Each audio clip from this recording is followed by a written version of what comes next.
being descendants of Noah's son, Japheth. You can read about Ashkenaz, Gomer, Japheth in Genesis chapter 10, verse 2 and 3. Now, this is a fact that is known among intellectuals in Jewry. Now, the people Israel, on the other hand, and we did a series on the fingerprints of Israel, and the word Jew and Israel are not synonymous. We also did a message way back on the subject of the Gentiles. These are very confusing words to people who profess to be Bible believers. But the people Israel were to be called by a new name. You can read about that in Isaiah chapter 62, specifically at verse 2. It was at Antioch, for example, that they were first called Christian. You can read about that in Acts 11, verse 26. They were to leave their name for a curse. You can read that in Isaiah 65, specifically at verse 15. And as John the Revelator said in Revelations chapter 2, verse 9, and chapter 3 and verse 9, I know the blasphemy of those who call themselves Jews, but are not, but are of the synagogue of Satan, and do lie. Well, enough on that subject. Let's go to part 5. The protocols depict our social, political, and economic situation of today so accurately that according to the famous Russian dissident, Alexander Solzhenitsyn, they must have been written by the mind of a genius. Now, he wasn't making reference to mere commentaries about the protocols, many of which avoid quoting substantial portions of the protocols so as to more easily malign and discredit them. The fact that a program of economic conquest was well underway long before any of us were born is confirmed by those protocols. A very few brief excerpts I will offer in connection with today's message.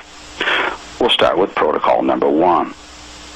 Now, I'm going to ask you to note how this excerpt that I'm going to quote parallels that of Albert Pike, Sovereign Grand Commander, Southern Jurisdiction, Scottish Rite, Freemasonry, in his great tome, Morals and Dogma, 861 pages of it, page 95, that I have cited in previous broadcasts, regarding the proportion of ignorant, poor, and unreasoning men in the world versus the few, wise, rich, and reflective men, a ratio which he said was at least 1,000 to 1. Do you remember that? Here's what the protocols say on page 10 in my edition of the protocols, if you happen to have a copy of it. Quote, it must be noted that men with bad instincts are more in number than the good, and therefore the best results in governing them are attained by violence and terrorization, and not by academic discussions. Now, these are very brief excerpts. Okay, we're going to go to page 11, still at protocol number 1. In our day, the power which has replaced that of the rulers who were liberal is the power of gold. Okay, so now you see that gold is going to be maligned by the populace who think that because these certain people have acquired gold, that there's something inherently wrong with gold. Okay. They say on page 11, the despotism of capital, which is entirely in our hands, reaches out to it a straw that the state, willy-nilly, must take hold of. If not, it goes to the bottom. So they're saying that they have the power of gold, that gold is capital, and they're correct. Capital is wealth used to beget more wealth. Wealth, on the other hand, is all goods and services produced by human exertion, which have an exchange parity in the marketplace. Federal Reserve notes are not wealth, nor are they capital. Federal Reserve notes are fictitious capital. Gold is wealth, and gold is capital, so they are correct. We'll go to protocol number 3, page 17, a brief excerpt. All people are chained down to heavy toil by poverty more firmly than ever they were chained by slavery and serfdom. From these, one way and another, they might free themselves. These could be settled with, but from want they will never get away. End quote. Okay, we'll go on to page 19 now. Quote, we shall create by all the secret subterranean methods open to us, and with the aid of gold, which is all in our hands, a universal economic crisis, whereby we shall throw upon the streets whole mobs of workers simultaneously in all the countries of Europe. These mobs will rush delightedly to shed the blood of those whom, in their simplicity of their ignorance, they have envied from their cradles, and whose property they will then be able to loot. Have you ever seen a brownout in a major city in America? And what happens when people get out there and decide that, hey, we can start looting the stores? Yeah. Protocol number 6, page 24 and page 25, very briefly. It is essential for us, at whatever cost, to deprive them, that's us, of their land. This object will be best attained by increasing the burdens upon landed property, in loading land with debts. See, your land isn't yours. First plank, Communist Manifesto, abolition of all property and land, application of all rents of land to public purposes, right? Okay. Now that's debts, both public and private. You see, tax levies, bond issues, for the new school, the new library annex, for the municipal pool downtown, all of that is to load your land with debt, to deprive you of property. Property is the absolute right, or the right to possess and use. Americans don't have the right to possess and use. Our land has been mortgaged. Even if you don't have it mortgaged personally, it's been mortgaged for you by your politicians. Protocol number 9. We have fooled, bemused, and corrupted the youth of the Goyim. Now that's an interesting word. See, that means cattle, they say. And what I found even more interesting is that my spell check program does not underline that in red. My spell check program knows the word Goyim. Does yours? We have fooled, bemused, and corrupted the youth of the Goyim by rearing them in principles and theories which are known to us to be false, although it is by us that they have been inculcated. Page 29. Have you been corrupted? Did you accept ridiculous theories like maybe modern economic theory, or maybe the theory of evolution? They inculcated it. That's what they say. Protocol number 16. Classicism. I'm going to emphasize economic classicism, or classical economics in this case. Classicism, as also any form of study of ancient history, in which there are more bad than good examples, we shall replace with the study of the program of the future. Ours is a generation that does not look back, said Bill Clinton, on behalf of the ruling elite. They go on to say, we shall erase from the memory of all men all facts of previous centuries which are undesirable to us, and leave only those which depict all the errors of the government of the Goyim. Page 48. Protocol number 20. Today we shall touch upon the financial program which I put off to the end of my report as being the most difficult, the crowning and the decisive point of our plans. Page 54.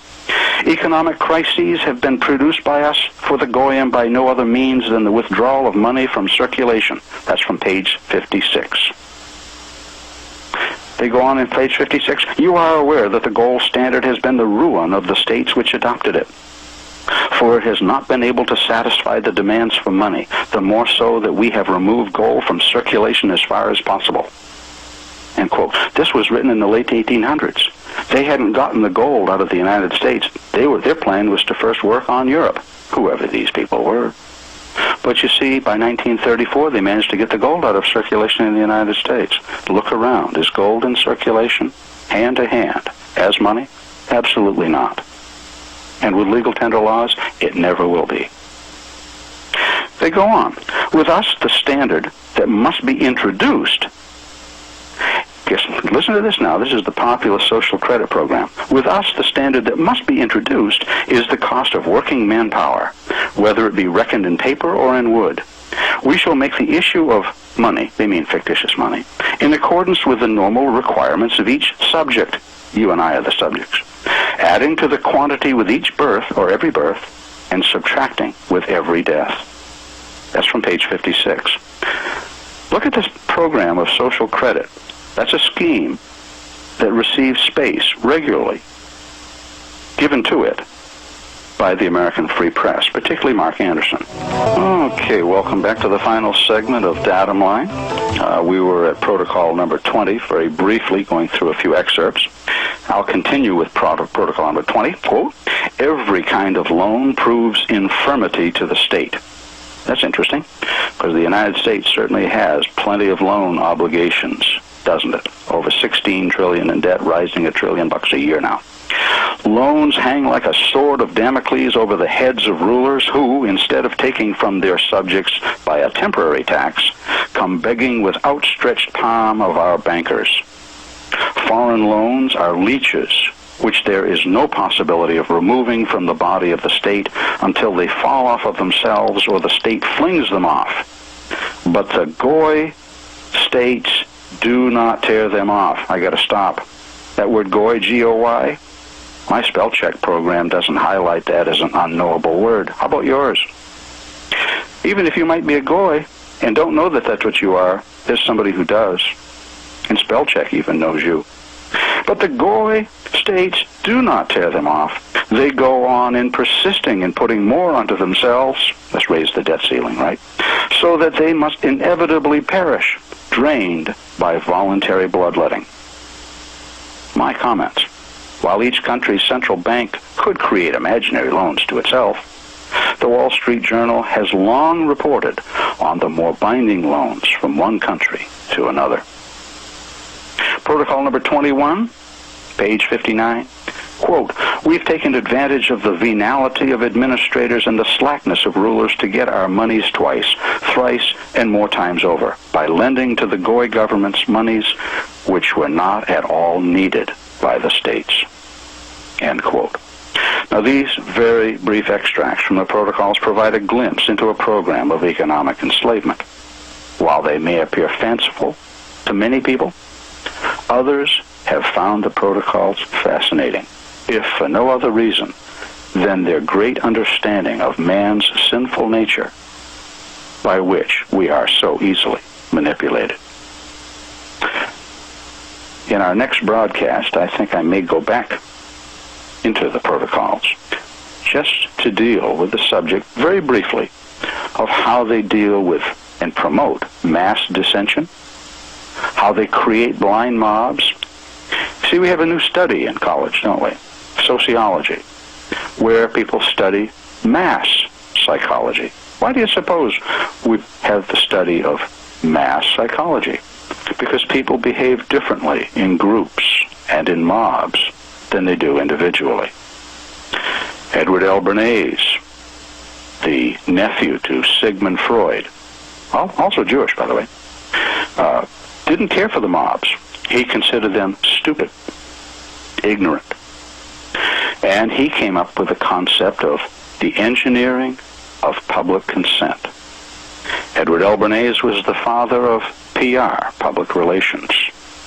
The U.S. government, major corporations, even the CIA, used the techniques and the understanding that had been gained by Edward L. Bernays, which were taken from Sigmund Freud's study of psychoanalysis.